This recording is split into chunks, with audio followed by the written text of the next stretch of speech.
Hello students, in my previous video we have discussed about Einstein's childhood. Now in this video we'll be discussing more about his life. So A Truly Beautiful Mind Part 2. Even his master once gave a very adverse report to his father stating that Einstein would never succeed in any profession.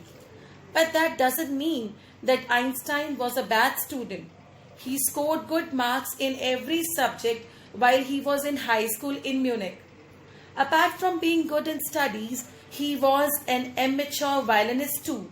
Students here, amateur means to do something for personal enjoyment rather than as a profession. At the age of 15, he left the school in Munich due to the strict regimentation and shifted to German-speaking Switzerland to keep up his studies in liberal environment. Keep up is a phrasal verb which means to be able to understand.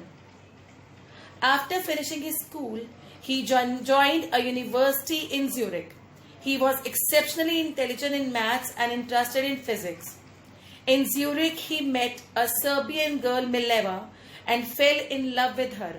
He wanted to marry Mileva just after completing his graduation in 1900, but his mother was against this marriage, as Mileva was 3 years older to Einstein and very intelligent too. So Einstein put the wedding off.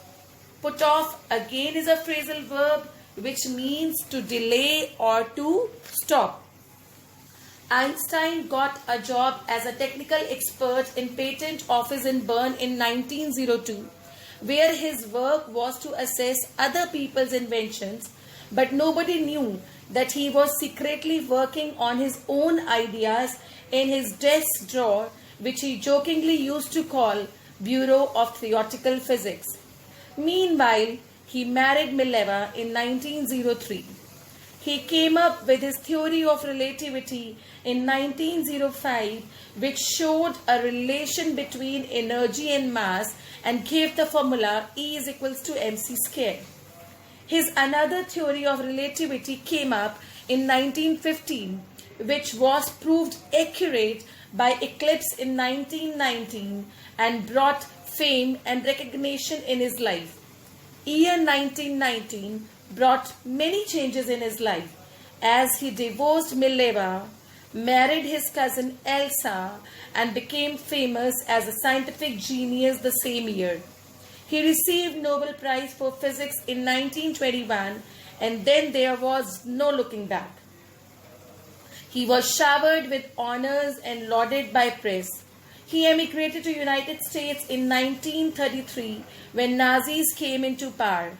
5 years later, he came to know about discovery of nuclear fission in Berlin, and in 1939 wrote a letter on the urge of a fellow colleague warning President Roosevelt of America about the destruction that can be caused by the explosion of a single atomic bomb. But Americans developed their own atomic bomb and dropped it on Hiroshima and Nagasaki in 1945. Einstein was deeply shaken by this incident and wrote a missive to Roosevelt for the formation of world government.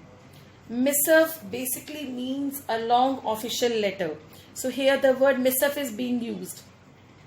But when no attention was paid, he himself jumped into politics and used his popularity to bring peace and democracy.